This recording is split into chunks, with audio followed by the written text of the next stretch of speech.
Então, bom dia, galera, boa tarde, boa noite. Estamos aí com o Alexandre Chaves, o famoso Menudão aí para quem conhece.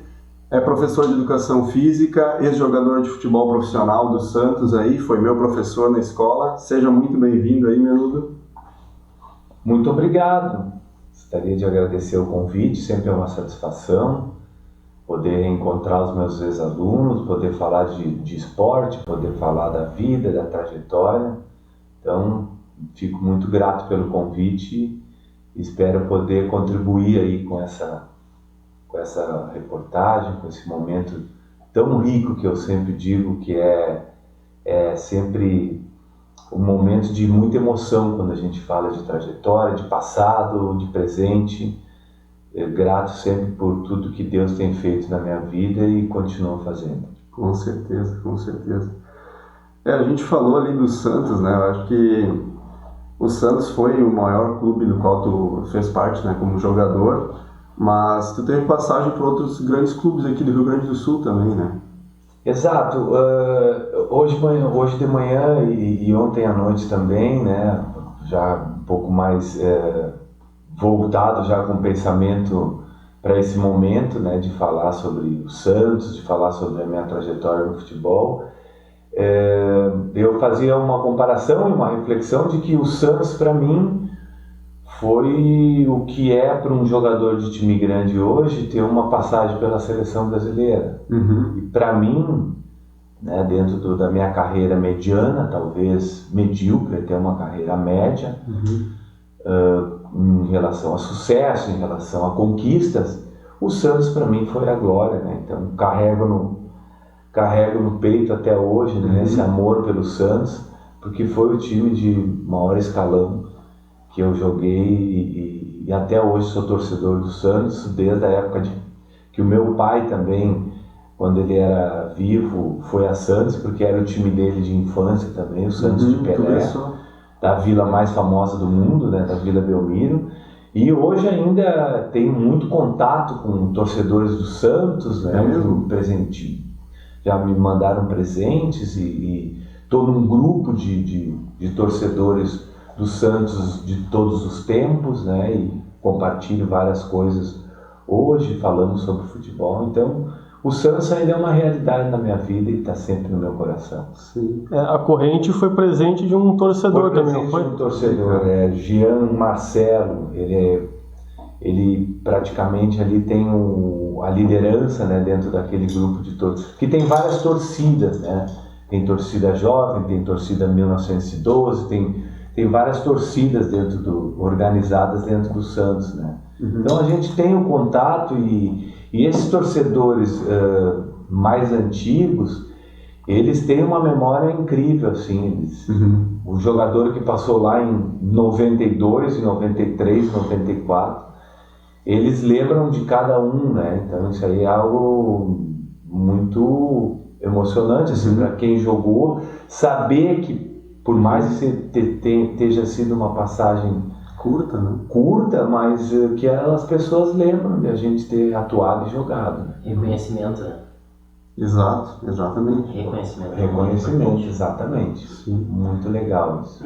Mas assim, acredito que a maioria das pessoas aqui em Lajeado já te conhece, mas para deixar claro, então, para quem não conhece, hoje você trabalha como professor de educação física no SEAT. Sim, hoje estou atuando como professor de educação física. Esse ano completarei 14 anos de SEAT, também é outro lugar que muito abençoado na minha vida e que eu dou o meu melhor todos os dias, porque realmente é outra emoção que eu tenho na minha vida, ser professor do SEAT. Era um sonho meu e hoje uma realidade, né? Tudo bem. E, né, puxando um pouco para o lado da educação física, né, que é o curso que eu escolhi, querendo ou não, de uma maneira ou de outra é influenciado pelos profissionais que eu passei, com certeza contigo também. E sabe que, assim, do SEAT eu lembro da minha geração, algumas gerações mais velhas, inclusive algumas mais novas, eu sou a única pessoa que fez educação física, né, de faculdade, estou fazendo ainda. E agora eu consigo olhar para trás e lembrar das tuas aulas, de como tu dirigia, assim, eu vejo que, cara, era muito bem pensado, sabe? Às vezes a gurizada tem na cabeça, que nem aquilo que o Fido falou antes da gente começar a gravar, que às vezes a galera acha que o professor tá lá para jogar uma bola e é o segundo recreio, né? E não presta atenção. Mas, cara, eu vejo que tem muitos elementos assim que tu trazia da tua aula, um deles que eu sempre me lembro, que é a questão dos planos de aula, né? Que tu fazia com a gente no final do ano.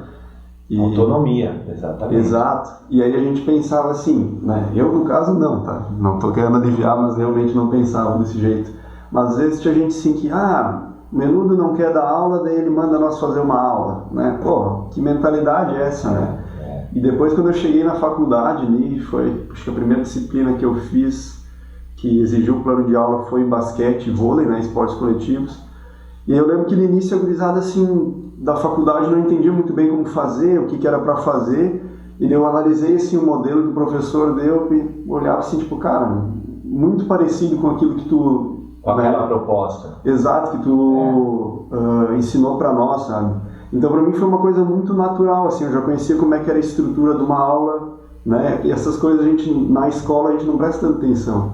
Mas depois, quando chegou lá, cara, foi fácil, assim, eu sabia que tinha que ter um aquecimento, uma parte inicial, até uma discussão da aula, né? E aquela visão que é muito importante que as pessoas saibam, né? Que a educação física não é assim, tem 50 minutos, no primeiro minuto já tem que entrar aquecendo, não é uma academia, a gente não está fazendo academia lá, ou treinando com o esporte.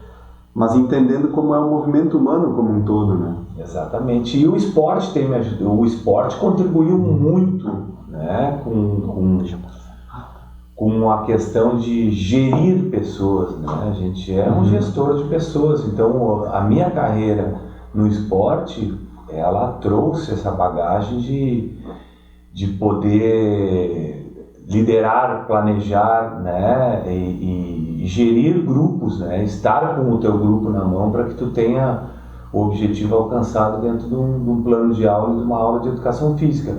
Sem dúvida que a universidade, a Univates também tem grande parcela nisso tudo, nessa construção, né, de ser professor, até porque o meu curso era o curso antigo, que abrangia licenciatura e bacharelado junto, né? Então hoje, mas a porta, né, a amplificação que eu digo da área da educação física é uma coisa hoje, né, dentro do personal, técnico de futebol, preparador físico, academia, né, fora e dentro da escola, hoje tem recreacionistas, professores de educação física que trabalham em cruzeiros, né, navios cruzeiros. Quer dizer, a nossa área é muito ampla, é muito legal. Eu sou um apaixonado por educação física, claro, porque o esporte também, né, eu me lembro que o meu pai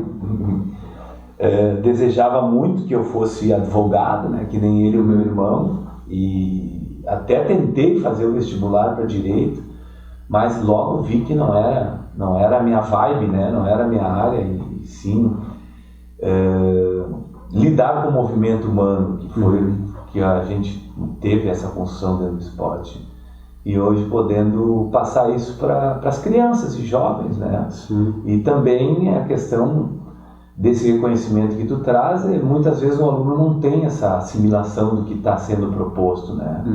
E hoje, se tu pensar numa escola do tamanho do SEAT, jamais vai poder existir essa coisa de que o Menudo não quer dar aula, ou que o Menudo vai jogar bola para as crianças e vai tomar cafezinho na secretaria. Isso é impossível. A cobrança é muito grande. Eu sempre digo que uma escola grande é a cobrança de time grande, que eu trago isso do esporte, né? Que nem Grêmio Internacional. É uma pressão muito grande, é uma cobrança muito grande, porque tem resultados, né? Então eu fico feliz, eu já sou acostumado com isso, eu gosto disso. Eu gosto dessa pressão, gosto dessa cobrança que vem de cima para baixo, né? Respeitando a hierarquia, e a gente procura dar sempre o melhor. Sim. Até porque a pressão é uma maneira boa de respeitar o teu trabalho, né? E antes eu falei ali, cara, sempre vai ter gente que não vai valorizar o teu trabalho e tal, mas assim, eu falo de uma coisa muito particular minha, assim, eu sempre gostei muito da educação física, da aula, literalmente sim, de aprender coisas novas, né? Porque assim, basquete, claro que eu gostava de jogar basquete na aula de educação física, Mas, tipo, eu já tinha essa vivência fora, né? Eu já treinava e tal, então... Atleta, né? Então é diferente assim, essa relação que tu tem.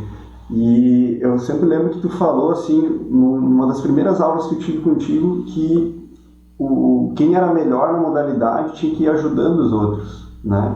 E isso é uma coisa, assim, que a gente... Cara, que eu levei pra vida, esse ensinamento que tu deu. Porque é verdade, nós chegávamos lá e não tinha graça nenhuma jogar basquete com os colegas que não jogavam, porque eles não sabiam como, né?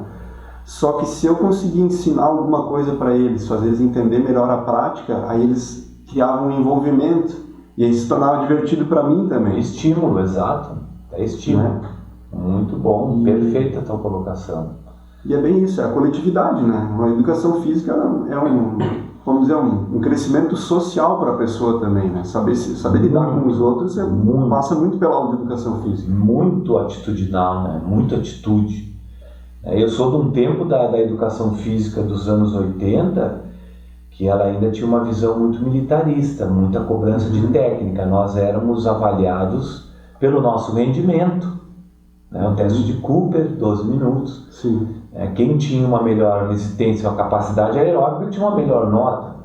Para pensar nisso hoje, a gente precisa respeitar as limitações dos alunos, né? A predisposição de cada aluno, né?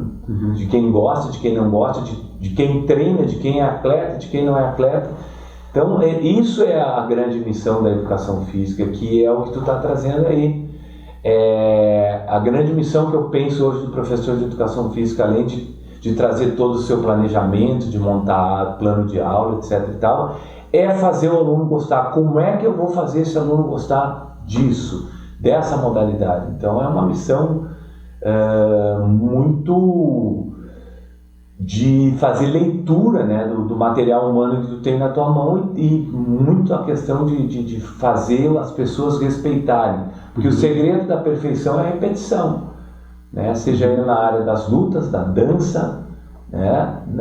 do esporte, da ginástica, do atletismo, né? É questão de repetir. O violão é assim, a música é assim, o piano é assim. Tudo que eu repito, tudo que eu treino, tudo que eu ensaio, eu vou melhorar. Então, muitas vezes o aluno não é atleta e tem aquela educação física uma vez por semana. Não tem como a gente cobrar resultado, né? A gente quer cobrar integração, envolvimento, poder movimentar, correr, entender como funciona o metabolismo, que a gente não nasceu para ficar sentado, nós nascemos para nos movimentar, e que tu precisa pensar e respeitar principalmente isso, que ninguém correu antes de caminhar. Primeiro eu andei, e primeiro talvez eu engatinhei, depois eu caminhei e depois eu corri. Então tem que respeitar essa trajetória do movimento humano, né?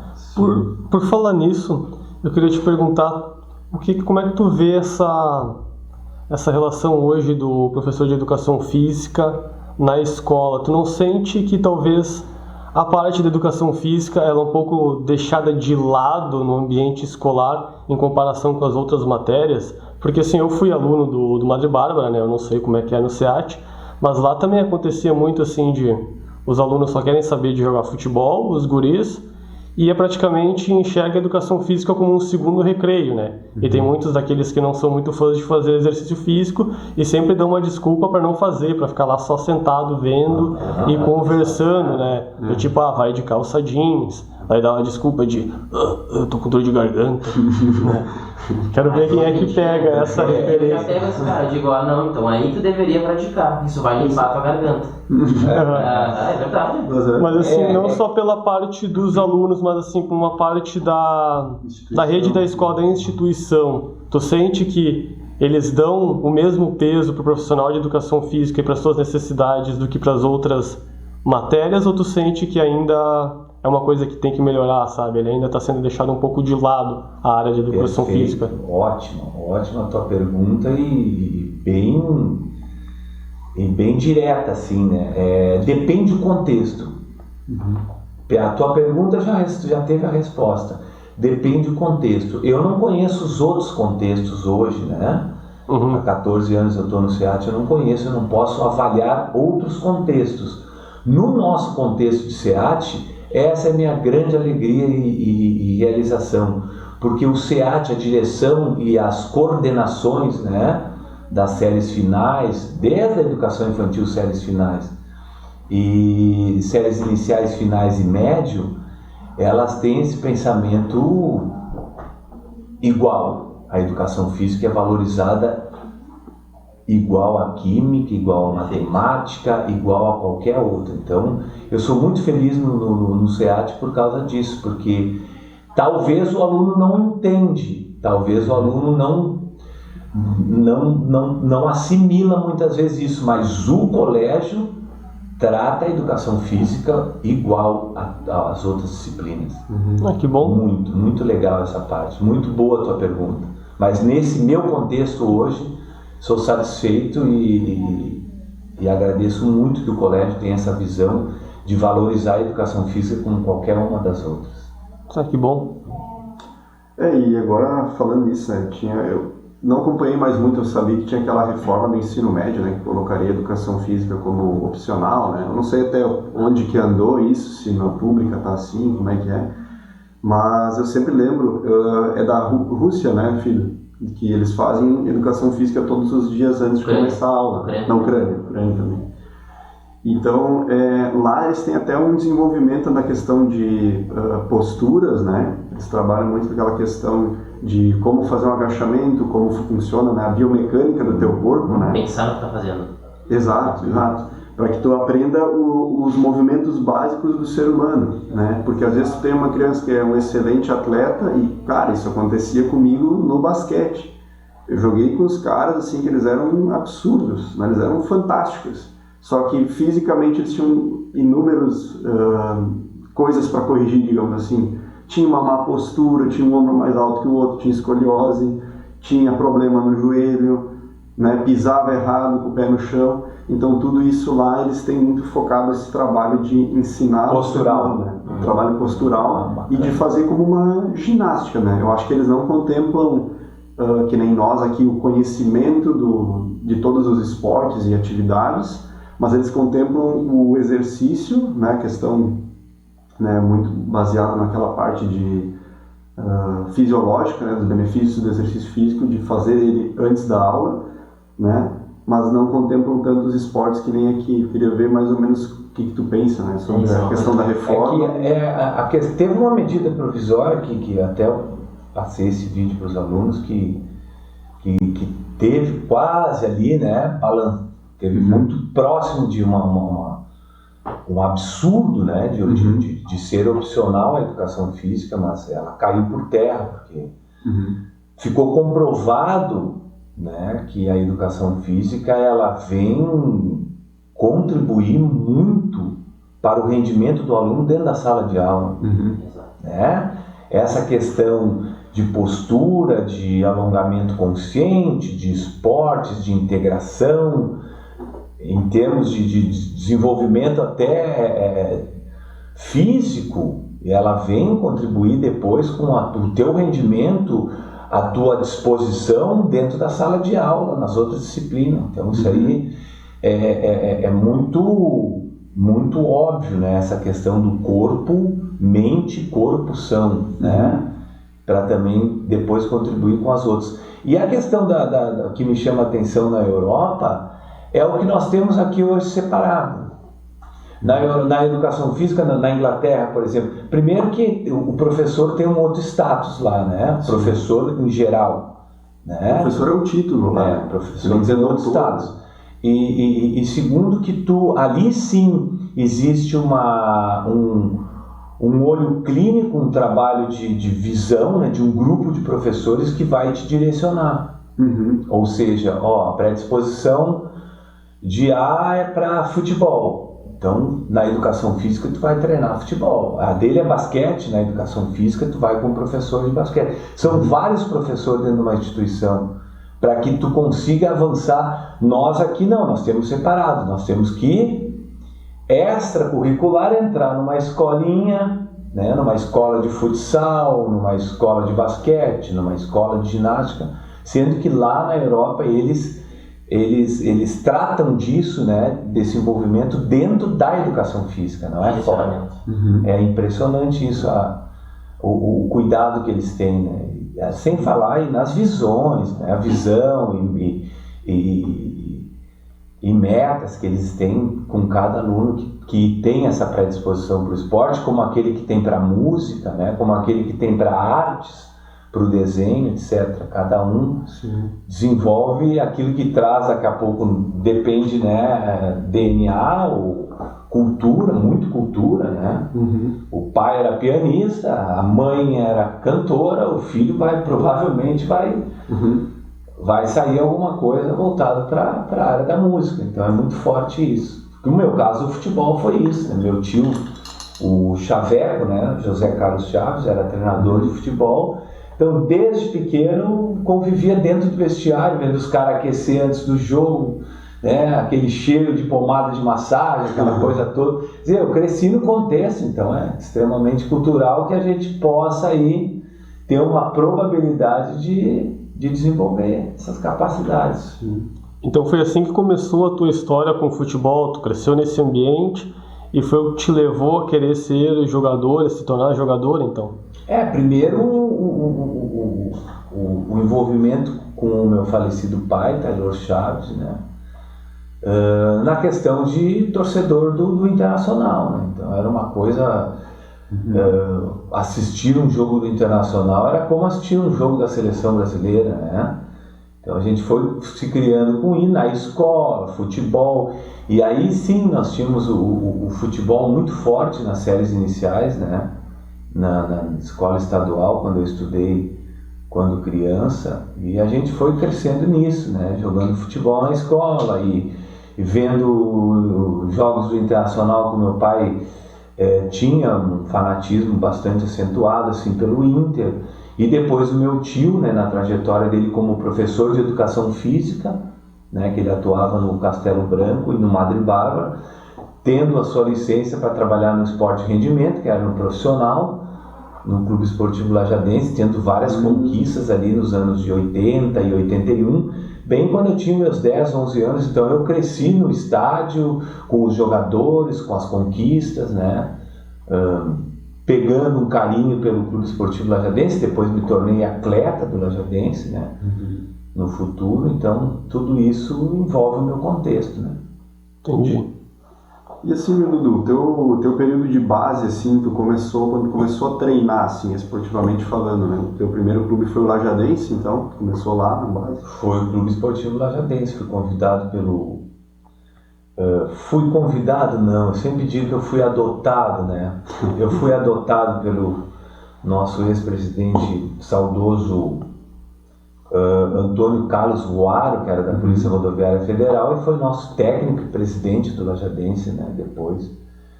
E eu nunca me esqueço que subia a Júlio de Castilhos, pós uma aula, né, estudava no Castelinho na época, e eles pararam no centro conversando, e ele disse, obrigado, e ele disse, tu é o Alexandre, sobrinho do Chaveco?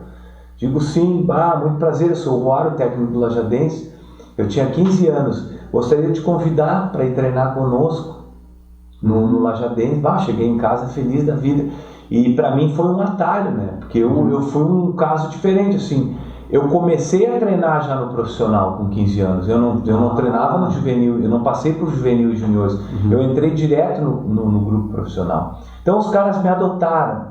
Aquele grupo de 85 e 86, eles me adotaram, porque a gente tinha dificuldade de jogar, a gente ainda não sabia nem fazer aquecimento, né? E eles me ensinaram, tem toda aquela questão de coordenação, de elevação de joelho, elevação de calcanhar. Isso é difícil, se você não sabe, você vai passar vergonha. Você entra no juvenil, no junior hoje, os caras até meio que debocham, né? Então a gente foi aprendendo dentro do profissional.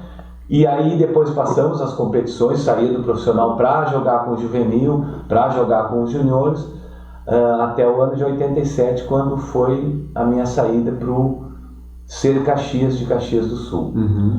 Mas assim, então até os 15 anos tu jogava futebol só como aquele hobby no fim de semana, ou tu já participava de alguma competição amadora? Tipo assim, campeonato PIA, alguma coisa assim, até os Não, só como integração mesmo, né? Na escola, no clube, no tiro de caça, com os amigos. E foi uma surpresa para mim, porque talvez alguém deve ter indicado, ó, tem um menino assim que estuda ali, sobrinho do fulano, filho de tal e tal e tal. E aí eu recebi o convite, e o que mais chamou a atenção para aquela direção do Lajadense, que teve uma reportagem com a Helena Basejo no Jornal Informativo, foi inclusive a capa do jornal no esporte, que começa atrás, né, começava atrás no informativo. Tinha um treino coletivo do Lajadense, porque eles estavam tratando alguma coisa no gramado do Florestal, e foi em Encantado, nas Gabriúvas, do Esporte Clube Encantado. E eles talvez esqueceram de me convidar, e eu peguei e fui de ônibus, fui sozinho de ônibus, cheguei lá com a minha chuteira, e aquilo chamou a atenção da imprensa. Pô, o menino veio de Lajeado de ônibus para treinar, daí foi feita aquela reportagem e tal, e eu nunca me esqueço que ali que foi a alavanca, assim, que eu comecei a ser integrado mesmo no grupo do Lajadense de 85 e 86, né, no profissional. Então, para mim, foi um caminho mais rápido, tu treinar no meio de profissional do que tu treinar no meio de juvenil e junior. Foi um atalho. Sim. Me ajudou, porque os treinos eram outros, a intensidade era outra. Tu treinar no profissional hoje é uma intensidade forte, sim, né? Em termos técnicos, táticos, psicológicos e enfim, é rendimento, né? Então isso contribuiu bastante. Sim. Aquilo que tu falou antes do ambiente, né? O ambiente te deu oportunidade de crescer, né? Tu já pegou, vamos dizer, um atalho de ter os caras que já sabiam como é que funcionava aquela estrutura do profissional e poder passar para ti, né? Exatamente. Isso que depois a gente trouxe isso do esporte, né? Bom, como é que eu posso ajudar quem tem dificuldade, né? Se eu tenho facilidade, será que eu vou expor aquele que tem dificuldade, né? Eu vou atropelar e vou passar por cima dele? Ou eu posso ajudar, eu posso contribuir? Então são questões muito fortes, assim, que a gente carregou isso para dentro da escola, né? E também, sem dúvida nenhuma, que ajudou como essa nova missão, né, de ser um professor de educação física pós o esporte de rendimento.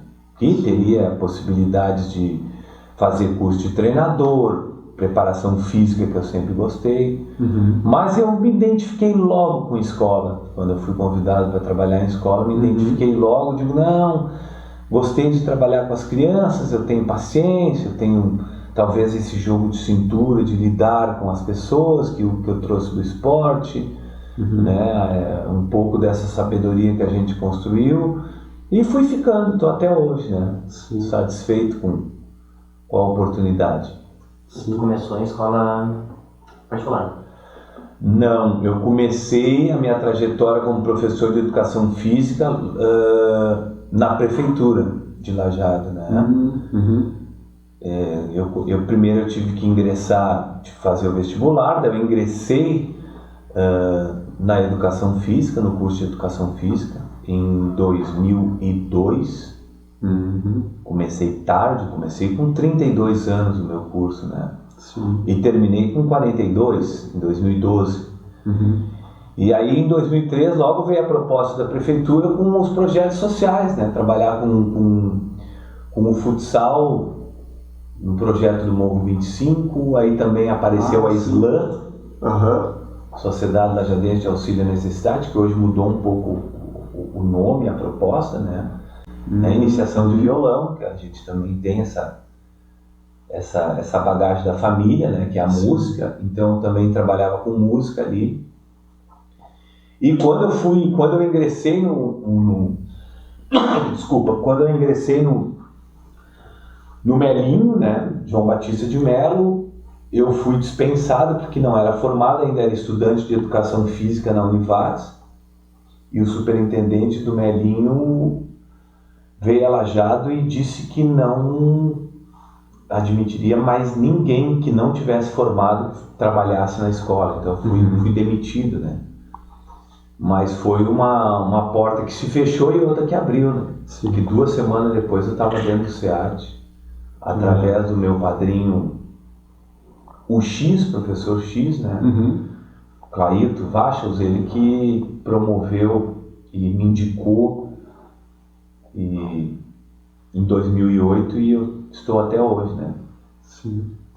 Mas antes de chegar na parte de educação física como professor, né, ainda teve uma parte da carreira como jogador, né? E daí eu queria te perguntar por quanto tempo tu ficou no Lajeadense até ir pro Caxias e como é que foi jogar no Caxias, né? Contar um pouco, recapitular o Caxias, sim, o Caxias foi a minha base, né? A minha base de juniores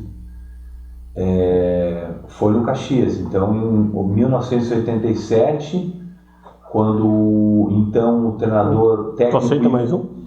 Obrigado. Técnico Ivo Wortmann, que era do Grêmio, veio trabalhar no Lajadense, e o Florindo Guidini, preparador físico, eles foram contratados pelo Caxias para disputar o Campeonato Brasileiro da Série C, se eu não me engano. E lá no Caxias eles indicaram 3 meninos aqui de Lajeado. Eu, o falecido Alexandre Olegário Duda e o Andrei Preusler, o Andrei de Moinhos, né? Nós fomos em 3, o pai do Andrei nos levou para Caxias, setembro de 87, nunca me esqueço.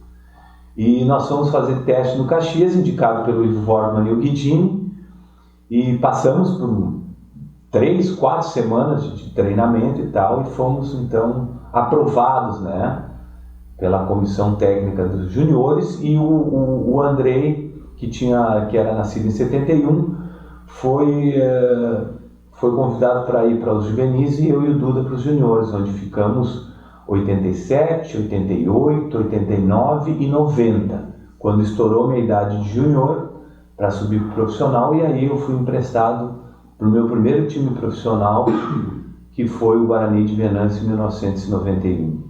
Entendi, então tu foi direto pro profissional no Lajeadense, mas daí tu foi pro juvenil do Juniores do Caxias e daí começou foi prestado pro Guarani. A primeira equipe profissional, Guarani de Venâncio em 91, com aquela campanha histórica do Gauchão de 91, né? Nós ficamos 19 jogos invictos, ganhamos o Internacional dentro de Edmundo Faix, empatamos com o Grêmio no Olímpico com o retorno do Renato Portaluppi, que ele estava retornando ao Grêmio em 91. Olha só. Depois de ele ter saído do Flamengo. Foi um ano histórico. Nós temos os ex-grupos do Guarani de Venâncio hoje, os ex-atletas, que a gente comenta muito esses dias. O Edmilson, que era o volante na época, colocou vídeos, né, dos jogos do Grêmio, do Inter, o Inter com o Márcio Santos, da seleção brasileira, o Célio Silva, né, o Luiz Carlos Vinck, um excelente time que o Internacional tinha, e a gente fez aquela campanha histórica em 91 de 19 jogos invictos no Gauchão. Depois do quadrangular, o Inter ficou campeão aquele ano, aí nós não tivemos um bom rendimento, ficou Inter, Grêmio, Juventude, Guarani de Venâncio e Brasil de Pelotas. Aí o Internacional foi campeão, não me lembro se o Juventude foi vice, foi uma coisa assim, no Brasil. Eu não lembro. Eu não lembro, não recordo bem, mas foi uma campanha histórica no meu primeiro time. Sim, com 19 jogos, né? O carinho que eu tenho pro Venâncio Aires também, por causa disso, é muito forte. Assim, que posição você jogava? Lateral esquerdo. E sempre foi nessa posição? Não, é algo que foi com o tempo? Eu acredito que, como eu peguei a transição dos anos 80 para os anos 90, a partir dos anos de 93 e 94, o futebol teve uma modificação. Os laterais passaram a ser alas e muito velozes. E eu tinha uma valência motora limitada, que era a velocidade. Eu sempre digo que eu acho que para mim, ter tido um sucesso maior, eu acredito que a técnica, a força, a estatura, tudo me ajudou, mas a resistência, né, a parte aeróbica, tudo eu tinha assim muito, muito bom. O problema o meu era a velocidade. Então, depois eu fui passar a jogar na zaga, né? Depois, quando eu atingi um pouco mais da idade, 26, 27 anos, comecei a jogar na zaga, porque o futebol ficou muito veloz, os laterais viraram alas, a intensidade do futebol começou a modificar, a explosão, o arranque, a recuperação começaram a ser mais exigidos, e a gente foi talvez ficando um pouco para trás em relação a isso, né? Qual que é a diferença, assim, o ala é diferente do lateral antigo, né? Essa mudança que teve disso, ele era mais defensivo antes e começou a atacar mais, ou como é que Exatamente, foi? O lateral tinha essa missão, né? O lateral tinha a missão de primeiro marcar, e quando passava do meio de campo, né, que não era a primeira ordem do lateral, era primeiro marcar, porque o futebol tinha pontas, né, jogava com 2 pontas abertas, jogava muito pelo flanco, então a gente tinha muito trabalho em marcar os ponteiros, então o apoio ele não era como depois virou para o ala, né? O ala passou a ser um atacante, um ponta pelo lado esquerdo, e aí passou a se jogar com 2 atacantes também. A maioria dos clubes adotaram esse modelo, e alguns times que veio da Europa, esses modelos, começaram a adotar o sistema do líbero, né? Para liberar os alas, jogavam com o líbero, que jogava atrás da linha de defesa dos 2 zagueiros, e com a bola passava a ser o volante. Então essa questão do líbero liberou os alas, porque no balanço que a gente fala no futebol, os zagueiros passaram a cobrir os laterais e os líberos passaram a cobrir a zaga. Então é interessante essa modificação e essa evolução, né, tática do futebol, devido à velocidade do futebol e à intensidade. Por exemplo, na minha época, um jogador mais ou menos percorria 7 km por jogo. Hoje um atleta de futebol percorre 12, 13 km por jogo, até 14, quase o dobro. Então essas evoluções e modificações foram transformando, né? Sim. E tu vê como é interessante, né? Esses dias eu estava vendo um programa, agora não me lembro mais quem é que falou, que hoje para tu usar os ponta invertido, né? Vamos dizer, o ponta esquerda que bate com a perna direita, o direito que bate com a perna esquerda, se tu não tiver uns laterais que sobem para o ataque, é muito difícil de tu usar, porque ele só cria esse artifício, né? O Grêmio se valeu muito disso nos últimos anos, né? De usar um ponta com a perna trocada, né? Porque se o lateral não passa, meio que sobram 2 marcadores para ele fecha no meio e ele não consegue jogar. Só que se tu tem a opção de passe pro lateral, tu já abre um pouco mais a defesa. Exatamente. Né? Então o futebol é incrível como tem posições que voltam por um tempo, assim, o ponta tinha saído, né, de moda, vamos dizer, dos principais esquemas. Exatamente. E hoje eu vejo que, principalmente para as categorias de base, né, os treinadores ainda resgatam essa questão tática do 4-3-3, de jogar com ponta com a gurizada, né? Para eles entenderem como é que essa origem que tem o futebol, dos laterais primeiro aprenderem a marcar, e os pontas jogarem aberto para dar opção. Então tem vários técnicos da base que ainda usam esse sistema um pouco mais antigo, para a garotada se assimilar como funciona e depois fazer as evoluções e aquilo de material humano que cada técnico tem e que pode fazer com o seu elenco, né? O seu plantel, o seu grupo. Sim. Luiz, tu queria falar um negócio antes de interromper? Não, eu só estava pensando agora que vocês estavam falando sobre isso. Uma curiosidade minha não sei se tu ainda tem muito conhecimento do meio profissional do futebol, mas a questão do treinamento hoje do preparo físico? Falo hoje, digamos, em 2022, porque assim, ó, eu não sou formado nem nada em educação física, mas o que o Vicente, o Fido, eles me comentam é que parece que ainda tem um atraso, e às vezes a gente enxerga no futebol aqui do Brasil, parece que um atraso no preparo físico dos jogadores, sabe? A gente ainda tem exercícios que são, tipo, já não são tão eficientes. Por exemplo, a corrida contínua, ela não é boa para o jogador, sendo que a maior parte das ações do jogo é feita em alta velocidade. Então o jogador deveria treinar pique. Mas a gente vê no profissional mesmo, tipo primeira divisão, eles fazendo corrida contínua, isso vai dar resistência, mas na verdade deixa os caras mais lentos, sabe? Ou fazer treinamento na areia, tipo, a areia não é um movimento real que tu vai aplicar num jogo de futebol. Então a gente vê, tipo, parece, né, de fora, que tem muitos preparadores físicos hoje em times grandes, mas que aplicam coisas que a atual, hoje na formação de educação física, já perceberam que não é bom, sabe? Tipos de treinamento assim que já não... Eu não teria hoje muita propriedade para falar em preparação física, porque talvez não me atualizei, né? Não segui nessa área de preparação física, né? Mas o que dá para perceber hoje é uma evolução muito grande da preparação física no Brasil e em todo o mundo, né? Porque o que aconteceu foi que nós lidávamos muito com o talento do futebol brasileiro, o improviso do jogador brasileiro, né? Só que a Alemanha é um exemplo. Quando ela perdeu em 2002 para o Brasil, com aqueles 2-0 do Ronaldo, né? Aquele timaço rival do Ronaldo, o Ronaldinho Gaúcho, né?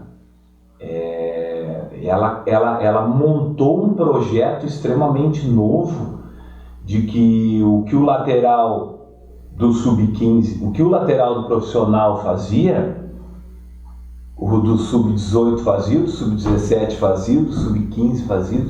Cara, eles trabalharam muito, e a questão da preparação física também, para, né, tirar esse improviso e essa arte manha do brasileiro de improvisar, de driblar. Então o futebol ficou muito mais mecânico, e em termos de preparação física, que eu vejo muito, caiu, né, a preparação física da minha época, que trabalhava muito aeróbico, fazíamos maratonas, né, talvez mini maratonas, corridas de 10 mil metros, corridas de 7 mil metros, corridas de 2 mil metros, que hoje o futebol trabalha muita explosão e força, muita explosão e força, muito funcional, muito arranque, na área do reforço muscular, musculação, pilates, está tudo dentro da preparação física, circuitos, né, com bola.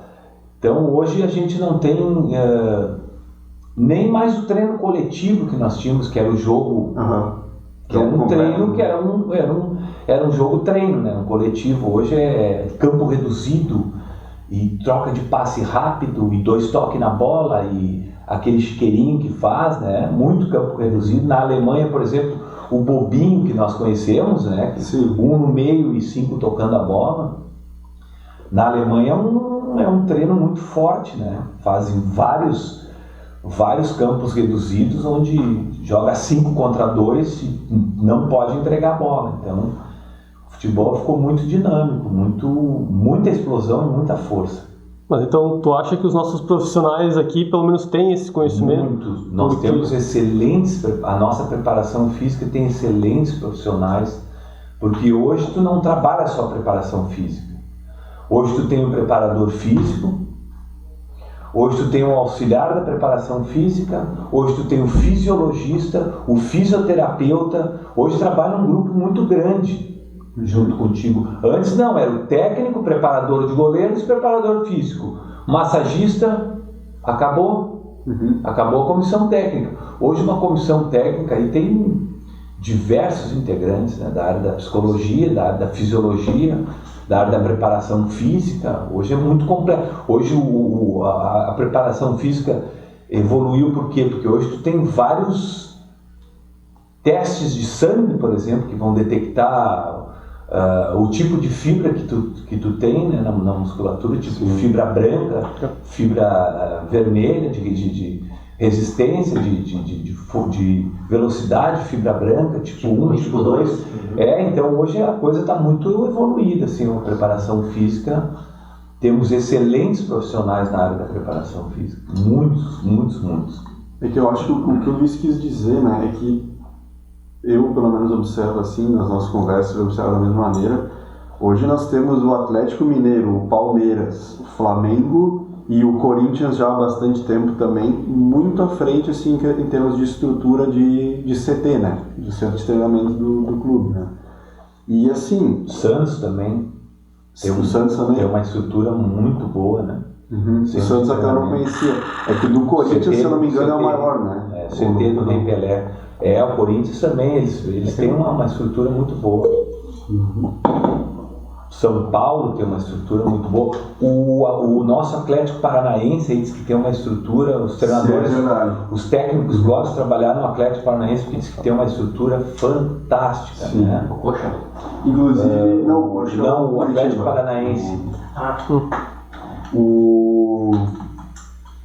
Até esses tempos a gente viu na faculdade ali, mostrando o dia a dia deles, né, no CT, né, que acho que era o dia de atleta, se não me engano. E aí mostrava lá também, muito interessante.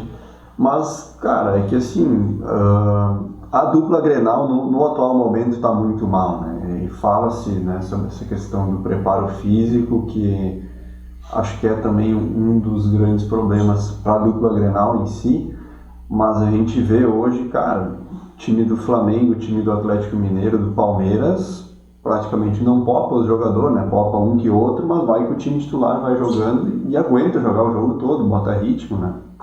Então, né, talvez isso que o Luiz quis se referir, mas realmente, assim, hoje tem cada coisa, né? A gente vê muito sobre o Bayern também, né? O Bayern de Munique, né? Que é um dos grandes inovadores, né? Uma das referências, né? Referência. Vai querer mais um? Não, obrigado. Eu perguntei porque assim, eu não sou nenhum especialista no assunto, eu só assisto os jogos e, como o Vicente falou da dupla Grenal, acompanho mais a dupla Grenal do que ver os jogos lá do Palmeiras, do Atlético Mineiro, mas eu ainda, de fora, pra mim parece que tem essa resistência ainda no nosso futebol. Em primeiro lugar é a habilidade técnica do jogador, mesmo se ele for lateral. A primeira coisa é o drible, o cara tem que ser estilo Marcelo, Daniel Alves, e nos outros casos que tu citou, que nem no futebol alemão, tem a questão do preparo físico, sabe? Eu ainda vejo resistência o pessoal querer adotar esse tipo de forma de trabalhar, né? Porque eu sei que é muito difícil comparar o futebol europeu com o brasileiro por questões culturais, de infraestrutura, né? De como são os jogadores aqui e lá. Distância, né? Mas a gente vê alguns jogadores, na Europa, o jogador que seria o típico, nota 7, um lateral, assim, um jogador meio médio, mas eles botam o jogador para estar assim, estourando no preparo físico e uma função simples no campo, que ele é um lateral. Ele vai defender e no que sobrar uma oportunidade ele vai correr para o fundo do campo e meter um fincaço para cruzar na área. O cara faz isso só, basicamente. Um exemplo que eu consigo pensar é o Robertson hoje do Liverpool, que é um jogador que veio da segunda divisão. Então, se tu traz um jogador da segunda divisão que não tem nem perto da qualidade técnica de um Marcelo, de um Daniel Alves, mas que está estourando no preparo físico, no conjunto do elenco, né, eles fazendo todo mundo seguindo o esquema do técnico, eles conseguem jogar muito futebol. Então assim, ele não é um jogador que aqui provavelmente não teria espaço, porque qualidade técnica não tem muito. É basicamente preparo físico e correria. E conseguem jogar um bom futebol assim. E eu vejo uma resistência aqui no Brasil a tentar enxergar as coisas dessa forma. A questão toda é óbvio que a questão toda já parte da gestão. Então eu acho que a culpa não é a culpa não existe culpado. Nós não podemos depositar tudo em cima da preparação física. Nós temos que partir do princípio de qualidade. Se tu tem um grupo de qualidade e tu tem um futebol de qualidade e é um futebol de toque de bola, um futebol com bom passe, com boa transição de meio campo para o ataque, com boa finalização dos ataques. Se tu tem um futebol eficiente, provavelmente tu vai correr certo. Se tu tem um grupo limitado e um time limitado, que a gente fala no futebol, tu vai correr errado. Se tu correr errado, tu vai cansar. Então, muitas vezes não é a preparação física, é a organização tática e a qualidade do material humano que o técnico tem na mão. Então, eu estou olhando, tenho observado e assistido jogos da série a nossa A2 aí, que é a divisão de acesso, Lajadense, Pelotas, Guarani de Venâncio, Santa Cruz. Tem times que têm qualidade e tem times que têm muita força e preparação física. E isso, às vezes, pode igualar um time grande.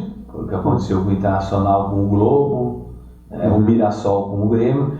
Então, hoje a preparação física é muito forte, mas a qualidade que tu tem na mão que vai determinar se tu vai ter uma economia de energia, se o teu time toca bem a bola, se o teu time é organizado, joga pertinho, sabe ocupar os espaços, porque o futebol hoje, ele, com o perdão da palavra, não dá pra gente fazer uma comparação, mas o futebol hoje ele virou um futsal na grama. É um futsal na grama, não tem mais espaço para nada. E o campo tem 105 por 68 e não tem mais espaço. Virou um futsal na grama, muito, muito rápido, muita explosão, muita força e muita movimentação. Então é complicado, sabe? Tu tem que ter qualidade e tu tem que ter preparo físico, mas muitas vezes o que acontece é que a imprensa, né, ela vai buscar, né, uma certa culpa para algum setor.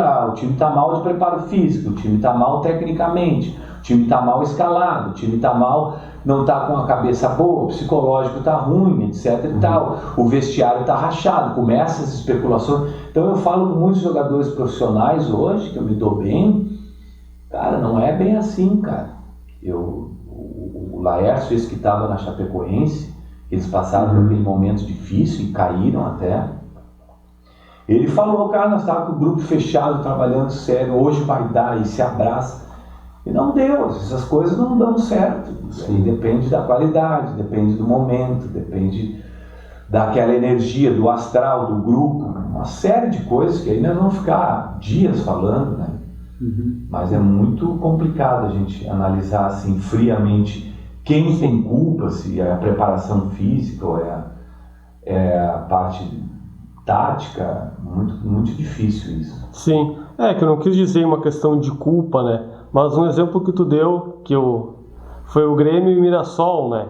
Sobre a questão do time menor conseguir, às vezes, jogar bem contra um time de melhor qualidade técnica, vamos dizer assim, no papel.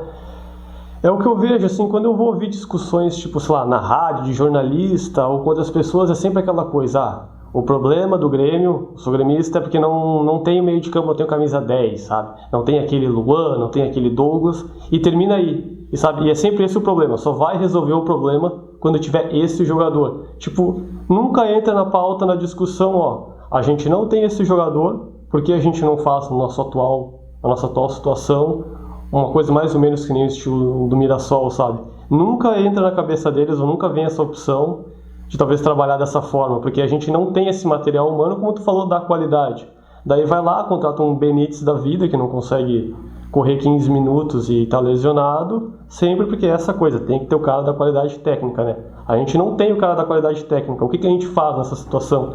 E é isso que pra mim parece que os caras não trabalham, né? Não, tem que ter o cara da qualidade técnica, se não tem, esse é o problema, não tem um jogador e morre aí, sabe, a situação, né? Então, cara, podemos puxar daí a história do Pelé ali, porque eu acho que é uma das coisas que a galera mais vai se interessar, né? Então, tu chegou a conhecer pessoalmente, né, o rei do futebol, né, o Pelé. Como é que foi esse dia aí? Tu tem até uma foto com ele aí que a gente pode botar também no vídeo. Pois bem, é emocionante falar de Edson Arantes do Nascimento, né? O Pelé foi o atleta do século. Não o maior jogador de futebol de todos os tempos, mas o atleta do século, porque o Pelé era completo. O Pelé praticava atletismo, velocidade, lançamento de dardo, jogava muito bem handebol, na escola. Então o Pelé era um atleta completo, né? E quando teve... Porque quando eu joguei no Santos em 92, o Pelé praticamente morava mais nos Estados Unidos do que no Brasil. Vinha pouco para cá. E quando teve esse 30º aniversário da conquista, em 92, da conquista do Mundial de 62, foi o momento que aquele grupo de 92 nosso, do Santos, conseguiu abraçar o Pelé, tirar foto com ele, conversar. E sem falar na amizade que eu tinha com o filho dele, com o Edinho, goleiro, né, que fazia parte do elenco de goleiros. Eram três goleiros. O Sergião da seleção brasileira, o Newton e o Edinho, terceiro goleiro, mas revezava ali, né? Depois o Edinho foi titular do Santos, 94, 95, se eu não me engano. Então o meu cotidiano era muito com o Edinho. Estava sempre com ele. E inclusive o Edinho ficou muito sentido comigo quando eu voltei depois, quando eu saí do Santos e voltei para o Rio Grande do Sul, meio que relaxei na nossa amizade por falta de rede social. Ou seja, não tinha nada, só telefone. Mas depois reconstruí, dizendo que sentia muito de não ter procurado mais ele e tal. Quebra o vínculo. Mas hoje é muito fácil, tenho ele no Face, tenho ele no Instagram. E o Pelé é a nossa referência, né? Então, todo atleta que passa pelo Santos é considerado filho dele, ele chama de filho. Quem joga no Santos é filho de Pelé, então eu me considero mais um dos filhos, dele, né? E sempre torcendo muito para que Deus abençoe essa caminhada difícil que o Pelé está passando, né? Aos 81 anos, aí, com sérias complicações de saúde, mas torcemos para que ele saia dessa. É que o Pelé, né? Ontem até a gente estava falando, o Luiz estava lá em casa, a gente jantou e tal. Cara, o Pelé é muito parecido com o Michael Jordan, né, pro basquete, com muitas modalidades, cada um tem o seu, digamos assim, que o Pelé ele é maior do que o jogo, né? Eu acho que ele é maior do que aquilo que ele representou em resultado, né? O Pelé tem filme do Pelé, tinha propaganda do Pelé, teve aquele jogo da seleção brasileira do aniversário de 50 anos do Pelé, então assim... então assim, o Pelé transcendeu, sabe? Ele saiu do futebol e se tornou um cara global, né? Eu vi uma vez um documentário que falava sobre o Pelé é o ídolo do continente africano no futebol, sem ser um africano de algum país, né? Porque em muitos países na África do Sul vi que a identificação com o Pelé assim, é como se fosse um cidadão da África do Sul, né? O Pelé ele representa assim, né? Eu acho que a diversidade do futebol, né? Pela simplicidade dele, né? Por tudo aquilo que ele fez e manteve assim como uma pessoa simples, né? O Pelé ele parou a guerra, né? O Pelé teve essas histórias que a gente escuta assim, que, por exemplo, quando o Santos fazia uma excursão, né, para a Europa, para o exterior, com o Pelé era um preço, sem o Pelé praticamente não tinha excursão. Dependia muito dele, né? Do que ele representava para o Santos. E essa gratidão eu vejo que ele tem pelo Santos, sabe? Isso é legal. O ídolo que levou o Santos a romper fronteiras ficou sempre naquela coisa de que, bom, Santos de Pelé, da Vila Belmiro, né, da cidade de Santos. Esses dias eu estava vendo o documentário do Pelé, que é o filme do Pelé, né? E aparece ele com os colegas dele, com o Pepe, com o Mengalvo, com aqueles caras que jogaram com ele, na casa do Guarujá, que é onde eu fiz churrasco lá, e aparece a churrasqueira lá no fundo da garagem, aparece aquela churrasqueira que é perto da piscina ali, e eu comentava em casa, já fiz churrasco naquela churrasqueira lá na casa do Rei, com o Edinho, com um grupo nosso de 92, né? E aí aproximei com o celular, tirei foto, mandei para os amigos. Muito legal aquele momento que eu chamo o caseiro, né? Digo, olha, eu tô aqui meio no sufoco fazendo churrasco para todo mundo, mas me indicaram, né? Me colocaram a responsa aí, porque eu sou gaúcho. Sim. E eu tô, Aí, né? mas eu vou conseguir, eu disse pro caseiro. Daí o caseiro olhou pra mim e disse: pai, eu acho que tu tá fazendo um esforço em vão.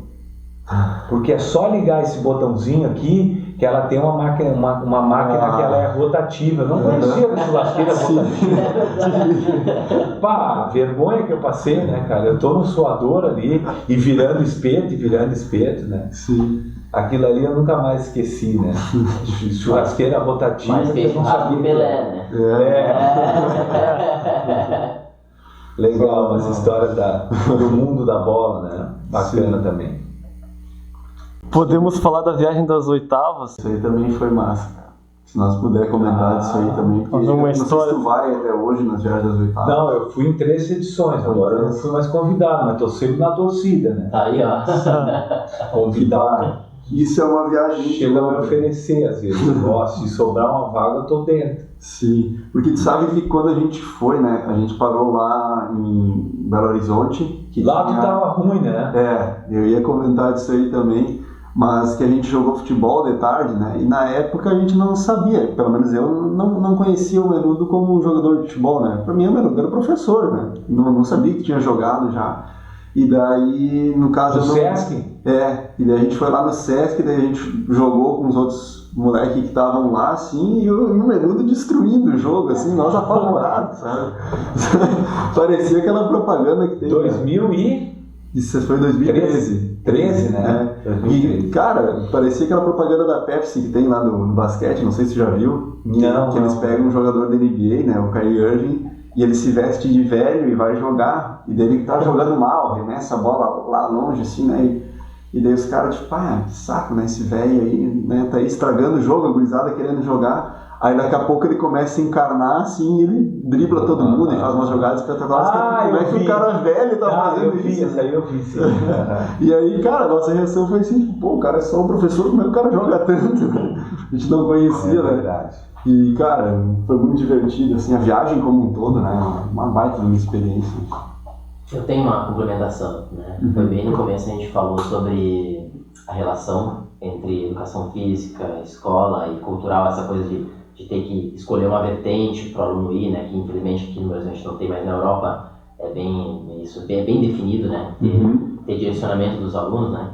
Então para o professor poder falar hoje para nós, o que o professor acha de aqui no Brasil essa coisa da atividade física ser vinculada totalmente à questão estética? O senhor falou antes assim, o aluno que pratica uma boa educação física vai ser melhor nas outras disciplinas, né? E eu hoje, como educador físico, o que eu entendo, né? Quando a gente tem um corpo são, né? Corpore sano e mente sana, né? Como o senhor falou, a gente vê, é claro, inclusive em mim, falei para o Luiz hoje de manhã, que eu sempre tive sinusite crônica, desde que eu sou criança, né? Sofria, fazia nebulização, fazia tratamento, aí tomava medicação. Nunca nada funcionou de verdade, a longo prazo, né? O que me auxiliou, o que me fez ficar melhor? Exercício físico. Estar exposto ao sol, estar exposto ao clima, pega a chuva, pega a sereno. A minha imunidade se tornou incrível, né? Então, uma coisa que a gente, como que nem eu e o Vicente, que somos do Cali do Jogo, né? O que a gente quer passar para a pessoa? Que não é só estético, né? Porque a educação física vai muito, muito além disso. Então, eu gostaria que o professor falasse para nós qual é que é a relação, o que o senhor vê com isso. Nós temos que partir do princípio que nós vivemos num mundo de indústrias, né? A indústria do corpo, a indústria do alimento, que trabalha dentro da nutrição, mas que a atividade física e o exercício físico, isso é muito bom trabalhar com os alunos, ela tem uma diferença, né? Atividade física é um movimento qualquer que você faça no cotidiano, como lavar o carro, lavar a louça, enfim, movimento, né? Estou em atividade física e sou funcional. E o exercício físico é quando você tem um propósito de alguma melhora, de algum objetivo, com o corpo, com o metabolismo. Aí as questões, eu me lembro que em 87, quando eu fui para o Caxias, e antes disso, antes de entrar na Jadense, nos anos, ali eu tinha 13, 14, 12, 13 anos, 9, 12, 13 anos ali, eu tive muito problema com pneumonia. Nossa. sérias pneumonias, de tomar penicilina assim, meses.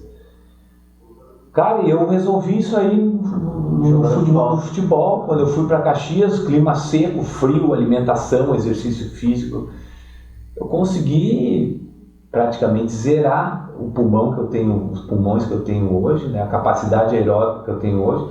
Então tem muitas coisas que a gente sai da indústria da estética, né, o modelo de tipo de homem, tipo de mulher ideal. Six-pack, tem que ter homem tanquinho, e a mulher tem que ser bunduda e coxuda. Então isso pode, daqui a pouco, pode levar a doenças. A outras doenças. Né? Isso é da área da medicina, não é minha área. Mas pode ter aí consequências muito sérias, né? Então, o exercício físico, a atividade física, ela vai além disso. Eu sempre digo, o pessoal que trabalha no recolhimento de... os caras que trabalham no recolhimento de lixo hoje, né? Eles fazem atividade física ou exercício físico? Olha o que os caras percorrem, olha o que eles percorrem por dia. Mas eles não alongam, eles não fazem aquecimento, já salta do caminhão. Vão ter consequências? Bom, provavelmente vão ter consequências, porque não é um exercício físico com orientação, com cuidados que tem que ter, que tipo de tênis eu vou usar. Trocar a mão na hora de pegar. Exatamente, é LER, né?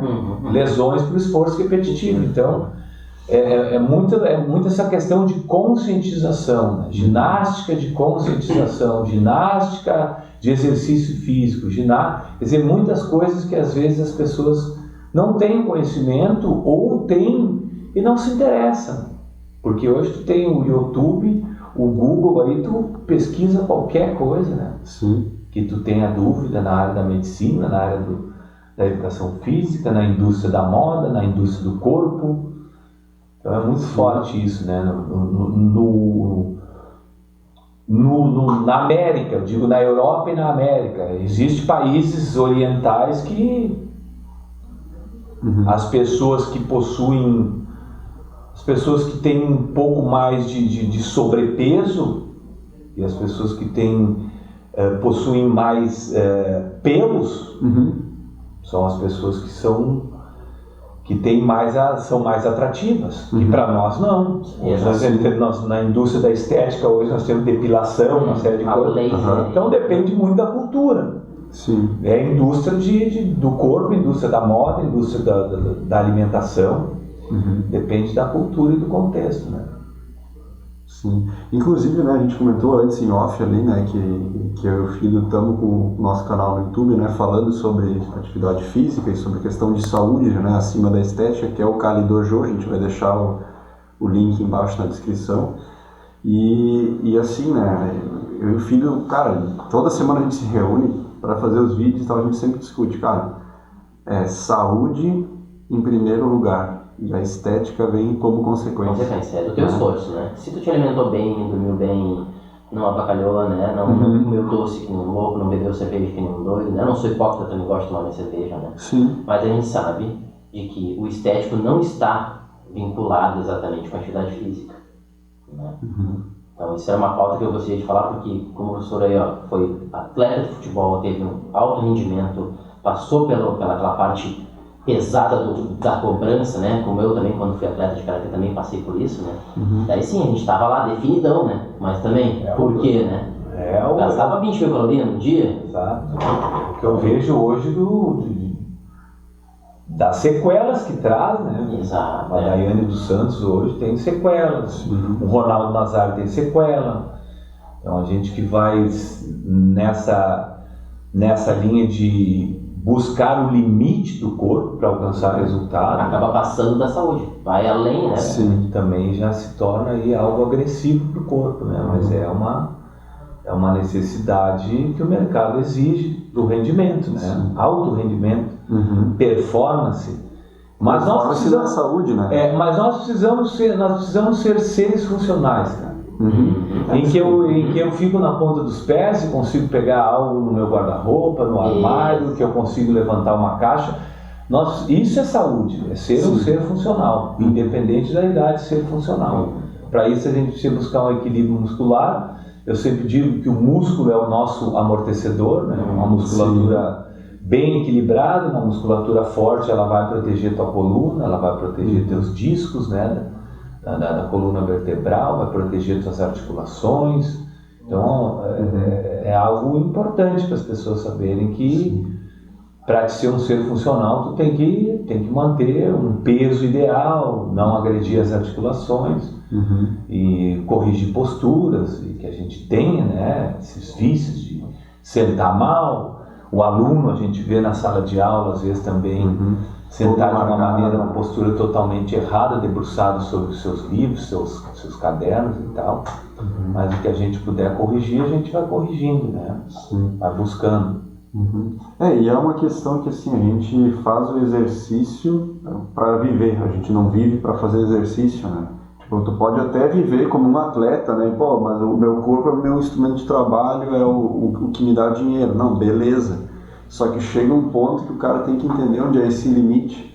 Porque, cara, hoje o Ronaldo Fenômeno, um problema no joelho, né, que tu citou, por exemplo, será que ele consegue? Será que ele não, na verdade, provavelmente ele não consiga, né? Mas será que ele não tinha vontade de vez em quando de jogar uma pelada com os amigos, né? E como é que tá isso hoje?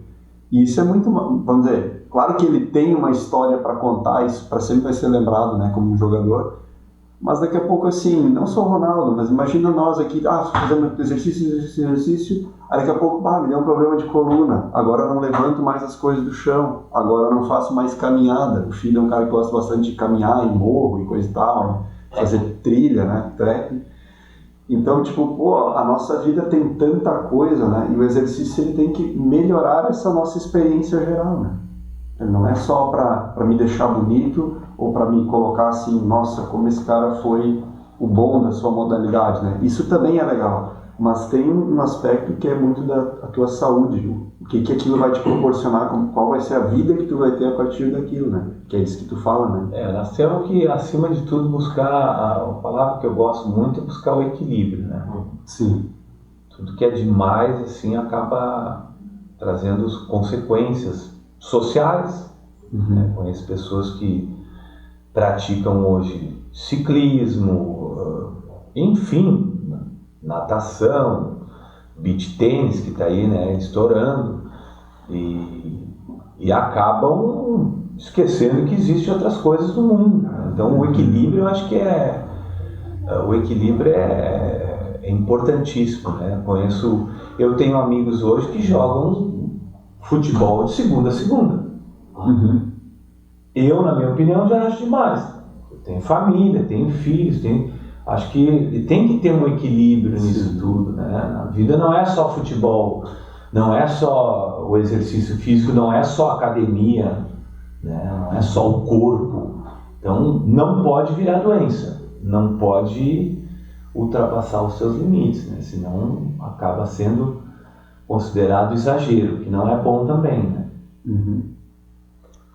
Então acho que pelo tempo a gente está dando uma olhada até quase chegando 5 minutos aí no finalzinho. Então queria te agradecer, né? Vamos fazer o encerramento. Queria te agradecer, Menudo, por ter aceitado o convite aí, de ter vindo aqui gravar com a gente. Tá? Vai ficar marcado na nossa história o primeiro episódio de um podcast que a gente quer fazer como um negócio, né, futuro, né, para a sociedade toda de Lajeado, do Vale do Taquari. Começar com Lajeado, né? Mas não queremos se limitar a isso. Isso, exato. Então, logo que a gente criou essa ideia, tipo, a gente gosta muito de ver podcast e tal, logo me veio o teu nome porque eu sabia que tu era uma pessoa que era muito do bem, que ia acrescentar muito pra gente. Super aberto, né? Tem uma história muito grande, né? Então, a gente fica muito feliz de te receber aqui, de tu ter aceitado o convite e, cara, o que tu trouxe para nós hoje foi muito rico aí. Nós temos a te agradecer.